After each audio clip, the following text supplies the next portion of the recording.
Good, very good morning to you. Thank you for joining us this morning. Germany's tenure of the Security Council for 2 years is coming to a close.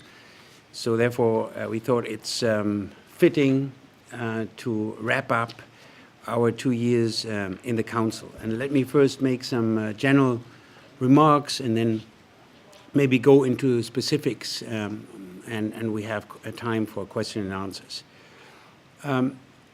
Germany's membership coincided with this remarkable change in the landscape of international diplomacy, what was called the Arab Spring at first. The momentous changes in the Arab world dominated the last 2 years in the Security Council and dominated our work in the Security Council, both in capitals and in New York.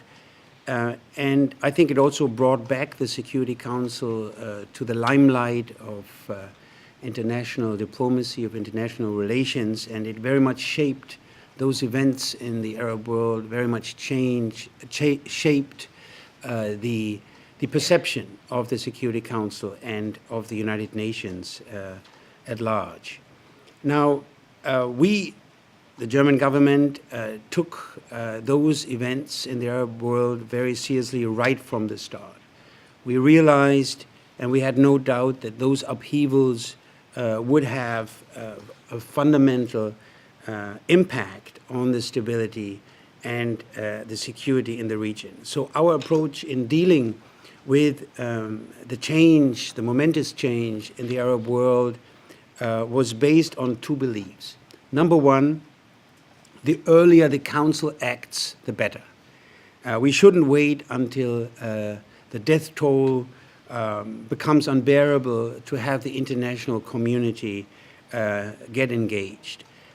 From our point of view, it falls within the mandate of the Security Council, and it is indeed an obligation to prevent crises from deteriorating into major threats of peace and security. And for this purpose, we know that the Security Council has a full box of tools at its disposal, and we believe the most effective way to use those tools is to employ them at a very early stage. And this is why, together with partners, we pushed right from the inception of those crises for an early and sustained engagement of the Security Council, be it in Libya, be it in Yemen, be it in Syria. And the second point of our approach is the regional factor. The region matters. We have insisted on a strong involvement of regional actors, be the League of Arab States, be it the Gulf Cooperation Council. Their expertise, their influence, their knowledge, they are crucial for a long-term sustainable solution of any crisis. And indeed, we have seen the Arab League emerging as an important political factor in those momentous events in the Arab world. And we have been advocating for a more active interaction between the Security Council and the UN and the League of Arab States. And you might remember that in September of this year, when we held the presidency of the Security Council, we managed to get agreement on a presidential statement that somehow, or that clearly upgraded the dialogue, the cooperation, a structured cooperation between the Security Council and the Arab League, something that found a very, very positive echo, especially in the region. Now, of course, the Council has not been dealing with only conflicts in the Arab world, and you know the agenda, Iran, DPRK, the African conflicts have kept us busy. I'm not going to run through all of them. But let me highlight one issue, and that is Afghanistan, because we were in the lead of the Afghanistan file in the Council. we helped to assist the foundation of the so-called decade of transformation of Afghanistan that was spelled out in the Bonn conference a year ago. And one of our priorities in the UN was to actively promote a stronger, more forward-looking orientation of the UN mission, UNAMA, in the field. And that's why we helped to bring about the UNAMA review to prepare UNAMA for the challenges of the future. Now, Germany chaired the Taliban and Al-Qaeda sanctions regimes. Sanctions are a very important tool of the Security Council, and we engaged in a serious examination of the sanctions policy. And we ask ourselves, of course, together with our partners, is the sanctions regime of the UN still universally respected? Is it fully implemented? Do the sanctions, especially in the realm of the counterterrorism, do those sanctions tools respond to the changing nature of the terrorist threat? Do they correspond to what we want to achieve and what's the political purpose of the sanctions, namely prevention? You know, that's not punitive, what we do, but it's prevention of terrorism. And we came to a couple of conclusions that then were translated into decisions, and I just named two of them, which we believe are landmark decisions. First, we separated the Al-Qaeda and the Taliban regime and created two different committees, which I chaired then. So this made the sanctions, the Afghanistan-related sanctions, much more responsive and nimble, and gave the government of Afghanistan a much more significant role in the sanctions regime. And this has found quite a positive echo in Kabul. Now Afghanistan is seeking a stronger role in this sanctions regime, and has in the meantime submitted suggestions of delisting individuals. The idea is to facilitate the political process, the reconciliation within Afghanistan. And the second measure, which we think is a landmark one, concerns the Al-Qaeda regime. Here we strengthened the role of the ombudsperson. We introduced much needed fair and clear process elements into the sanctions regime, and in order to ensure the universal respect for this regime and other regimes. Now, we believe that this ombudsperson process, and I'm speaking here for my country, could be a model also for other sanctions regimes. We try to animate and to initiate a discussion on sanctions policy, and this is a very important part, and we hope this will continue. Now, chairing those sanctions committees, those anti-terror sanctions committee, gave us a good opportunity to advance essential elements of German foreign policy, the fight against terrorism and the protection of human rights. Human rights indeed is at the heart of German foreign policy, and that's why we were happy that we could be responsible for one important subsidiary body of the Security Council, this working group on children in armed conflict. This is the only human rights related humanitarian body that the Security Council has. And here we were pleased that we could accomplish a couple of things. First, in July last year, we managed that the Council adopted a resolution that added a trigger to to guarantee that those armed groups that attack schools and hospitals be added to the name and shame list of the Secretary General. That was an important step to enlarge the protection agenda of children in armed conflict. And this year, during our presidency in September, we focused once again on this protection agenda and particularly highlighted the need of accountability of so-called persistent perpetrators, those armed groups, those individuals that persistently violate the rights of the child. Now, this is a human rights and humanitarian agenda that I thought was very important in the Security Council. We worked in a strong partnership with the civil society. This was something very gratifying from my point of view.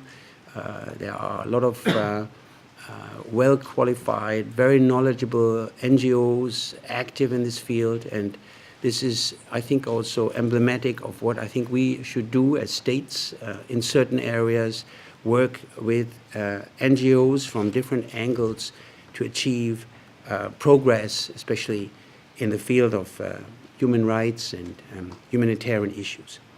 Now, one more thing that is close to our heart, the climate change agenda. And this is something I'm personally proud of having achieved. A presidential statement last year that for the first time stated that climate change is a potential threat to international peace and security.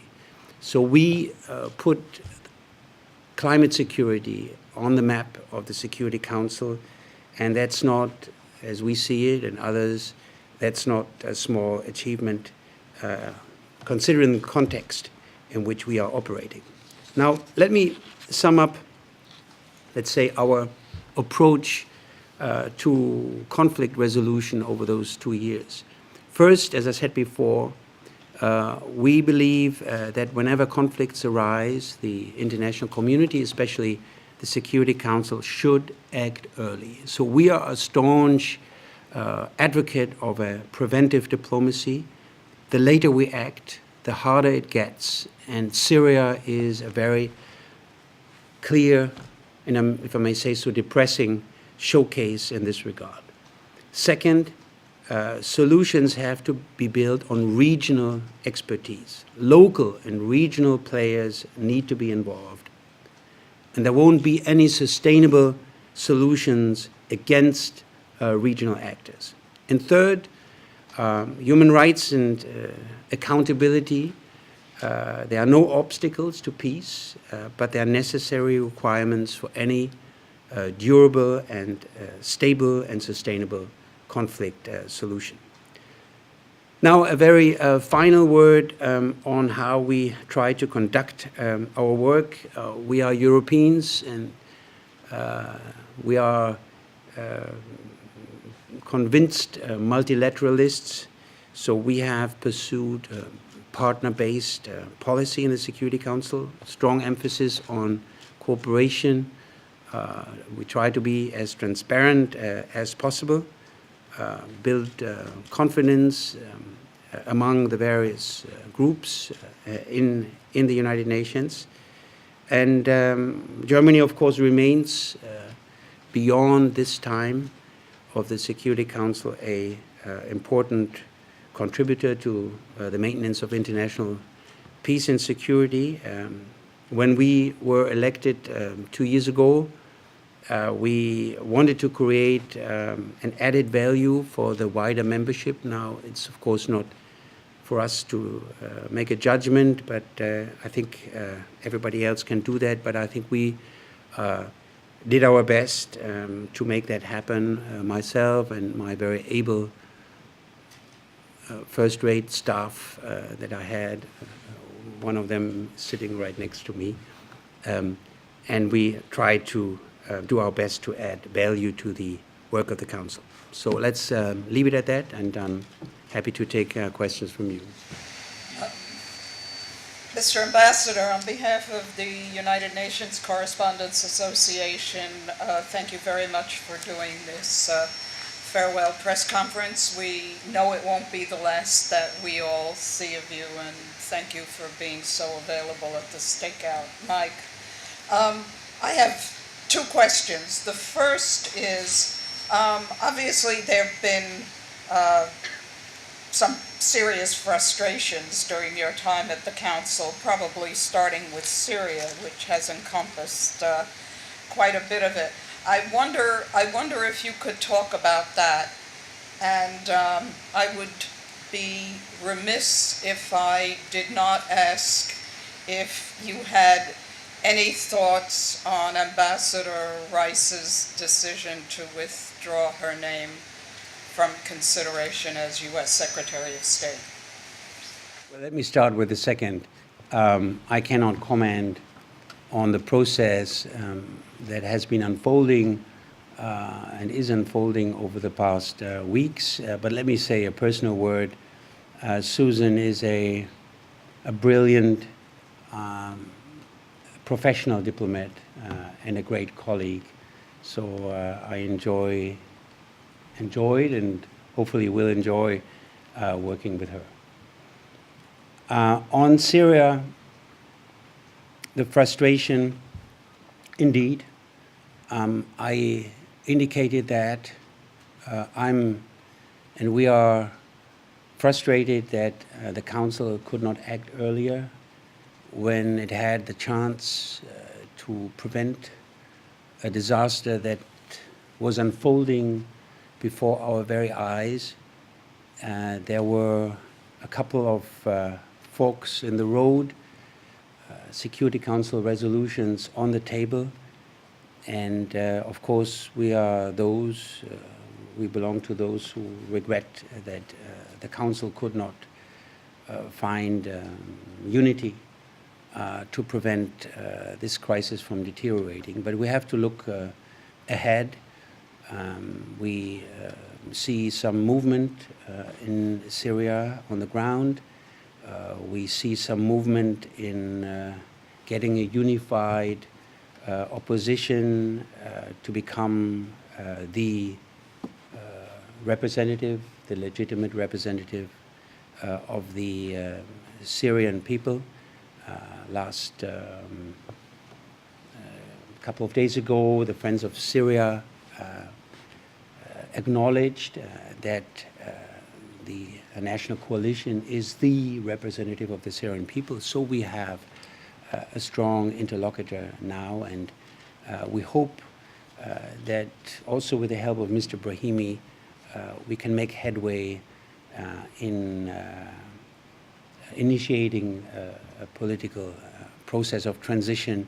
Now there are, of course, some prerequisites for that to happen. But we see a certain movement on the ground that is to the detriment of the Assad regime, and we look forward once again to discuss that in the Council if Mr. Brahimi decides that it is the time to come back to the Council. Yasu, Marcel, Matthew, and then Okay, thank you. My name is Yasu from Kyoto News. My question is the reaction of the Security Council against the recent missile launch of the DPRK. So I'm just wondering if you could enlighten us. What is now going on in the Security Council, and when and what do you expect as the reaction of the Security Council, and what it challenges to reach the appropriate outcome? You know that the Council came together after the rocket launch, had a preliminary discussion, agreed on some press elements. We made very clear that we strongly condemned the launch. We believe it's a violation of the international obligations and the Security Council resolutions by the DPRK. We also think it's a regional provocation.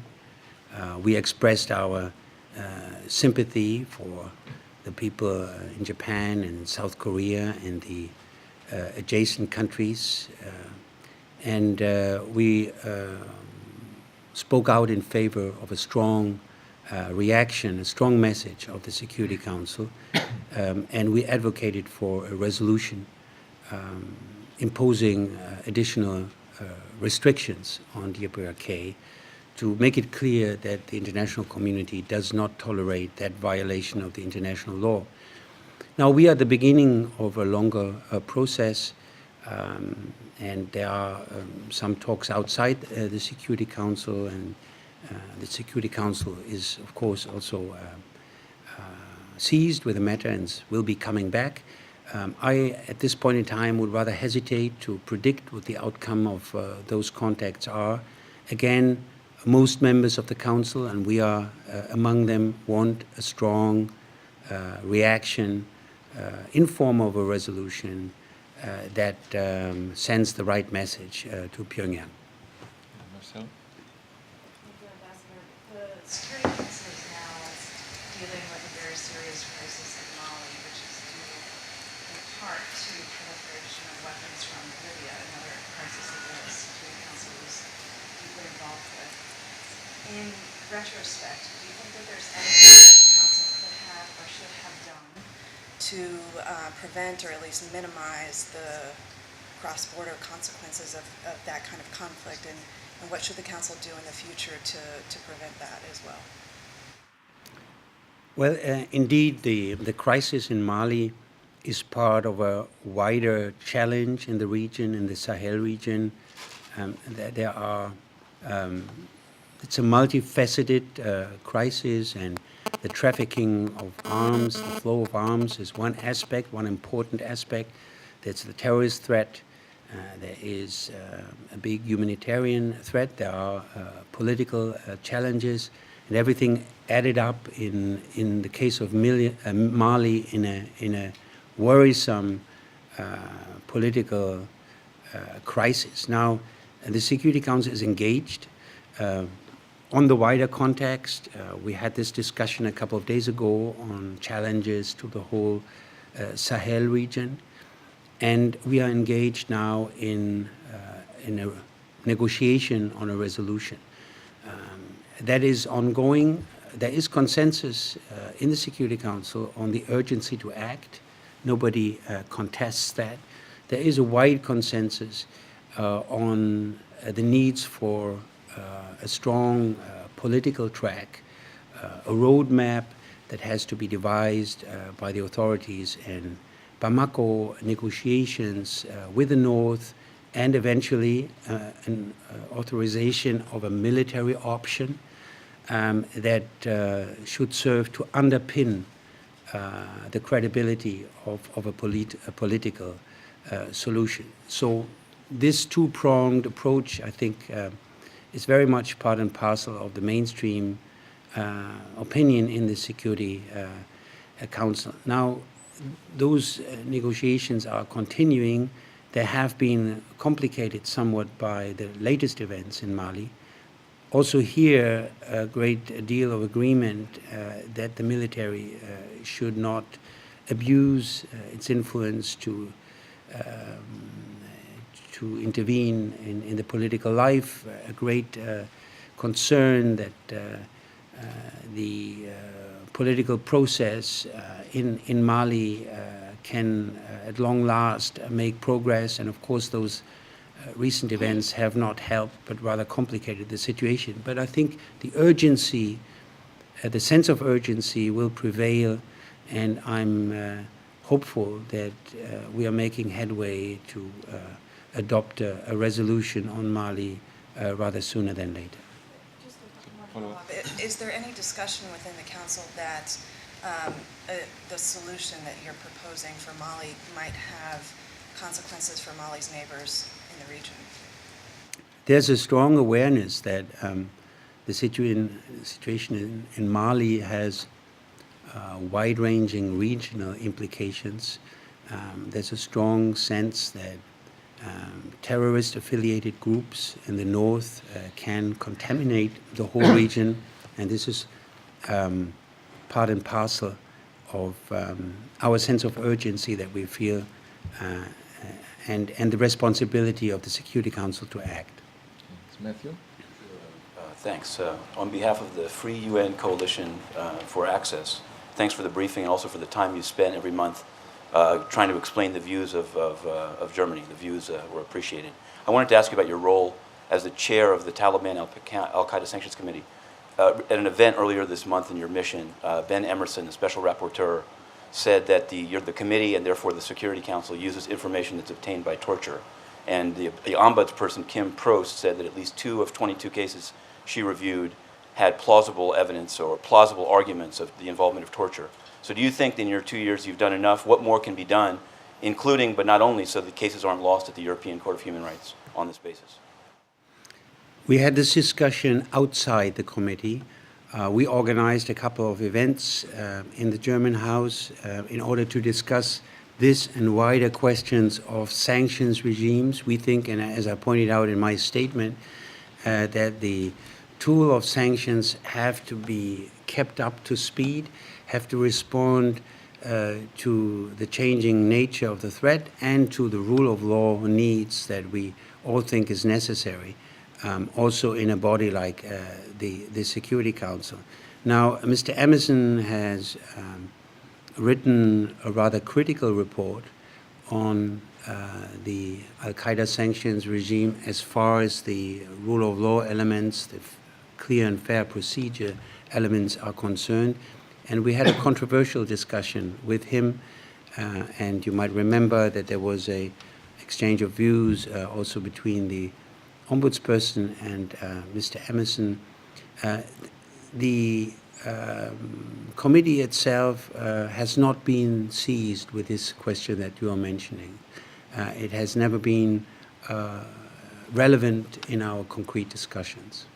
Do you think you had torture in front of you? Just one follow-up. Do you think in your time reviewing cases, and especially the cases that were sort of on appeal, are you willing to say that the testimony that was in front of you didn't have anything to do with torture, or do you agree with Ms. Prost that at least 2 of the cases, she said the argument was plausibly raised?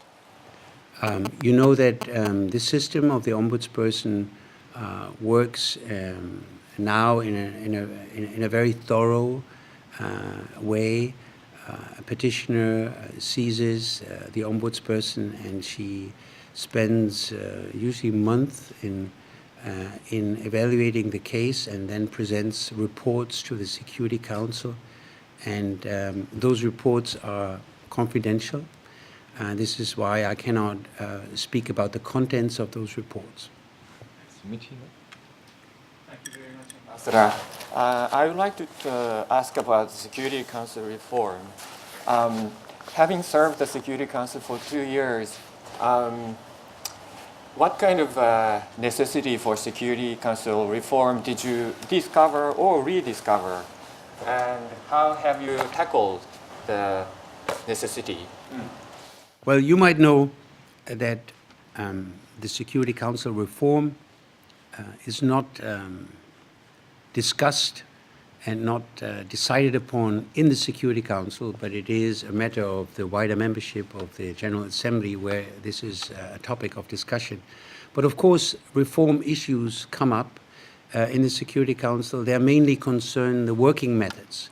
And we have had some lively exchanges on the working methods that included the question of pen holdership, which country should be in the lead of certain files that concern the questions of chairs of the subsidiary bodies and other issues. So that was quite a lively discussion, and the Security Council testified to a certain capacity to adapt. The wider question of Security Council reform, let's say structural reform, happens outside the Security Council. And here you know that my country belongs to those who think that the Security Council should be adapted to the world as it is today, with this configuration of states and political forces that we have.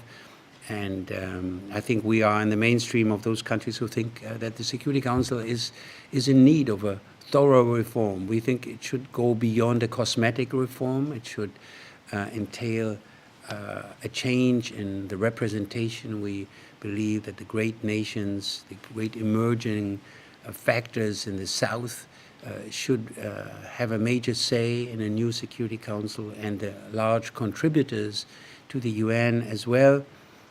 We consider ourselves a driver for this discussion. At the same time, we are pragmatic. We want to contribute to the camps leaving their entrenched positions. We are result-orientated. We want to see, rather sooner than later, change to happen, and that requires a sense of compromise and a sense of realism, of pragmatism, what is possible, and I think we have that, and we will, beyond our time in the Security Council, be working for a doable reform of the Security Council. So it's Talal first and then... I have two questions. On the Security Council reform, your tenure at the Security Council was mostly over the last 2 years and was accompanied by the Syria crisis, and we all share your frustration when we heard it. Do you think the veto system is suitable for the 21st century? Isn't it time to get more democracy within this organization, and especially at the Security Council, when one country can stop the action of the majority, the overwhelming majority, whether it's in Syria or about Palestine or whatever? And my second question is, what do you say to these people in the Middle East who think there's really a glaring double standard in the behavior of many European countries when they support human rights and justice as important pillars of peace, but when it comes to the Palestinians, many of them oppose tacitly or very openly, as one European state speech in the General Assembly on the 29th of November, opposing the Palestinians going to the ICC. So, what do you say to these people? Say, on one hand, you support justice and accountability. On the other hand, when it comes to the Palestinians, you say, oh, let's have peace first, and later, if circumstances allows, if it's possible, we'll talk about justice.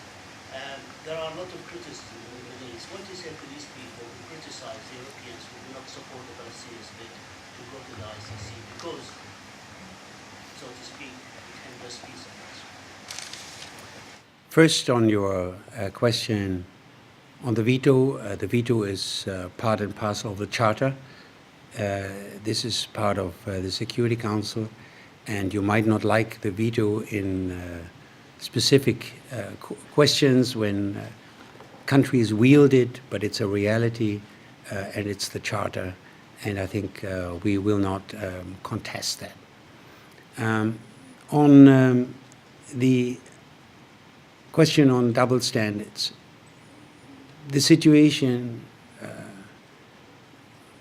after the important decision of the General Assembly to elevate the status is serious. Positions have hardened. We have anticipated that, and we have also voiced our concern that this would be the result of such a decision. But we have to look ahead, and we have to work that we find a way out of this spiral of hardening positions. And the Europeans have made very clear, for instance, last Monday when the foreign ministers met, what they think about the decisions in the wake of the 29th of November. And they have also made clear that they want to work hard to initiate bold steps to find the way back to negotiations. We know that we need some clear parameters for those negotiations, and we know that we need some bold decision by leaders, by the protagonists, to pave the way back to negotiations. We, as Europeans, and I'm answering to your questions about the perception on the Palestinian side, we have supported the Palestinian authorities, President Abbas and his government, financially, practically, in many regards, and we have been one of the pillars in the state-building effort of Prime Minister Fayyad, and we will continue to do that. And we will advocate a swift return to meaningful negotiations as soon as possible. If I may follow up, sir, nobody argues about the position of the European Union that financial support and moral support to the Palestinian cause. But I'm just taking your words that human rights and justice are important to peace. The Secretary General said that peace and justice must go hand in hand. Yet, you don't live up to these words when it comes to the Palestinians. You oppose them to go against seek justice through the International Criminal Court and the impunity of persons or a state not to be held accountable. That is nobody's arguing about the support, financial or otherwise. But when it comes to justice, that's what the criticism comes from men, actually, in that mind. Our aim is now to avoid any steps that can complicate a return to negotiations.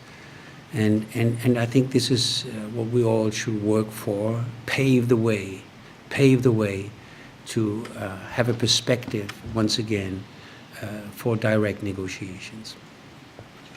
Mr. Ambassador, given your experience, extensive experience for the last decade or over a decade, between Afghanistan and Libya, up to Mali, down to Mali, how you have handled this foreign interference have always or often brought about discord, dismantling of state, chaos, mayhem, and many other repercussions which are not convenient to any government.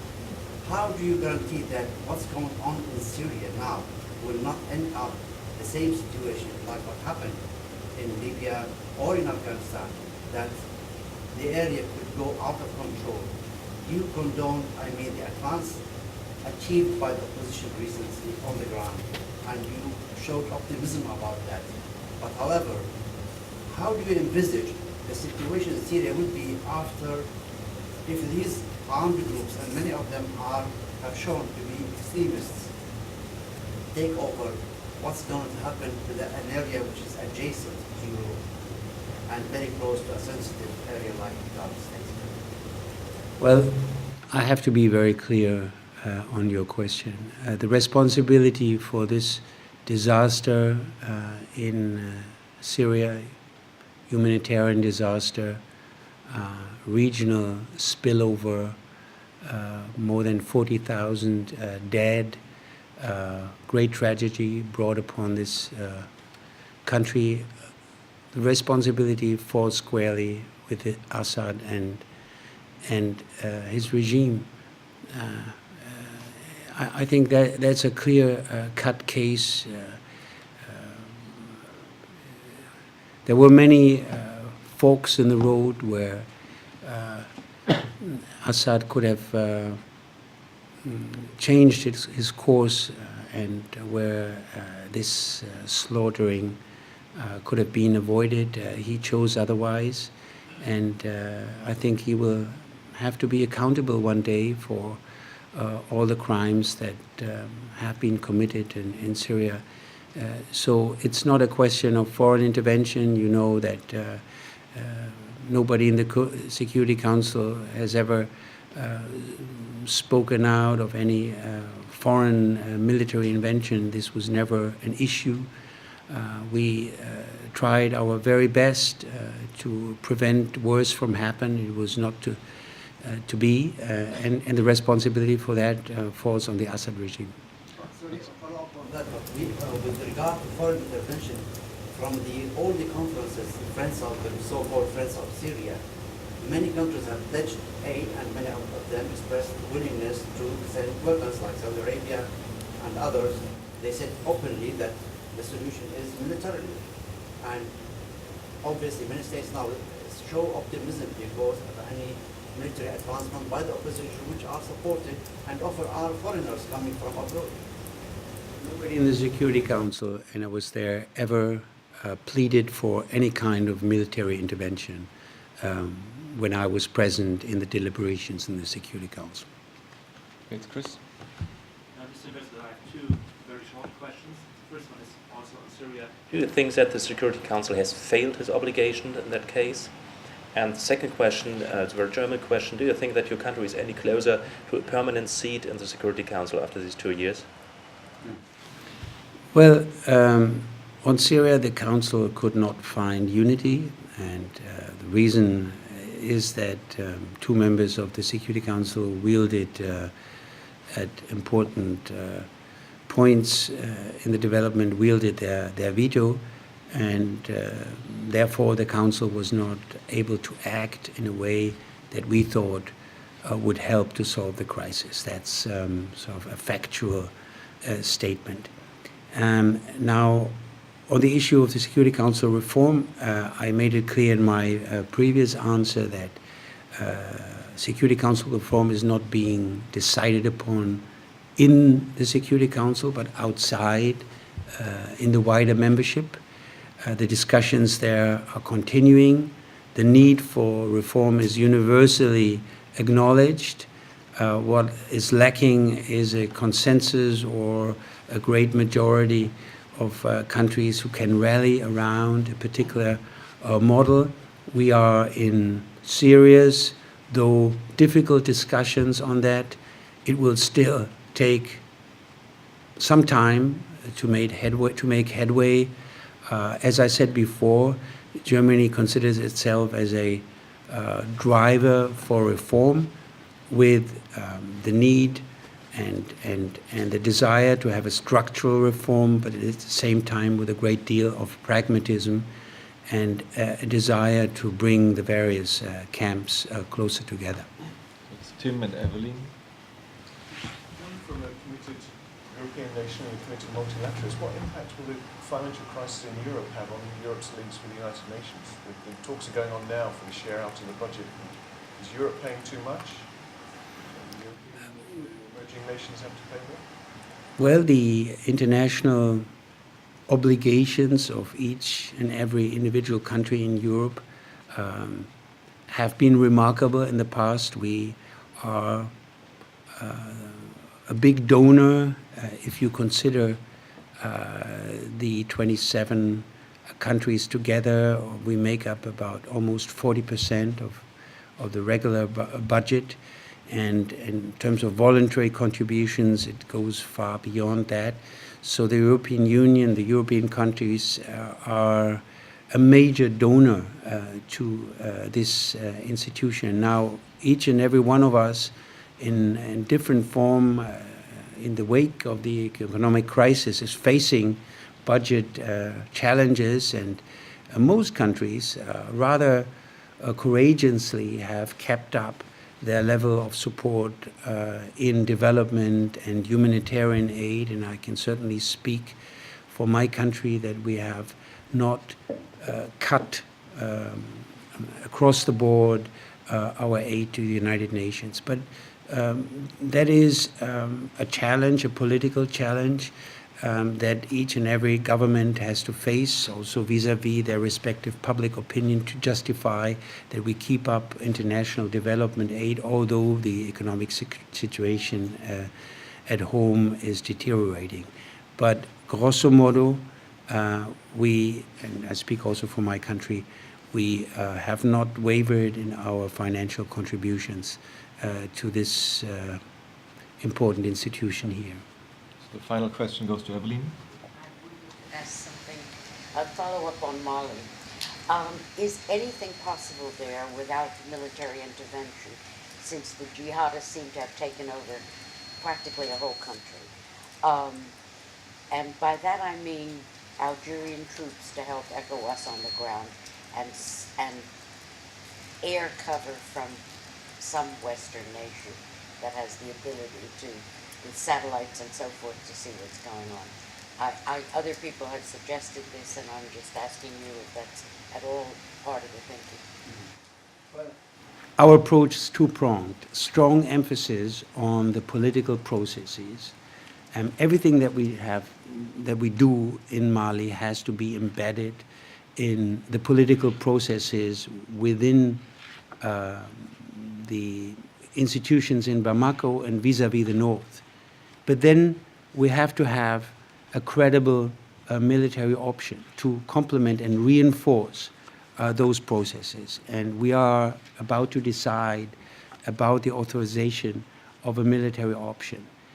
That does not necessarily mean that we authorize an early use of that military option. We certainly hope that the political track can succeed to once again unify the country.